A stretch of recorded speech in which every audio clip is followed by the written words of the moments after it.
Masallı rayon icra hakimiyyətinin başçısı 8 mart Beynəlxalq Qadınlar Günü münasibəti ilə rayonun bir qrup şəhid ailəsini ziyarət edərək, onları bayram münasibəti ilə təbrik edib. Ziyarət zamanı Dəmirçi kəndində şəhid Bağırov Mətləb Nərimanoğlunun anası Həşimova Zəringül Qəvvam qızı, Qarğalıq kəndində şəhid Vəliyev Ədalət Hidayətoğlunun anası Vəliyeva Almaz Mütalib qızı, Mahmudavar kəndində şəhid Şahbazov Mübariz Tofiqoğlunun anası Şahbazova Təmmilə Məmmədbağı qızı və Babakücə kəndində Əliyev Vilayət Lətifoğlunun anası Ağayeva Sərvər ilə görüş keçirilib.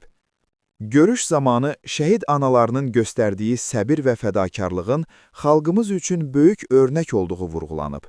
Onların qayğıları ilə maraqlanılıb. Şəhid ailələrinə dövlət tərəfindən daim diqqət və qayğı göstərildiyi qeyd olunub. Ziyarət zamanı şəhid analarına bayram münasibəti ilə gül dəstələri və hədiyyələr təqdim olunub.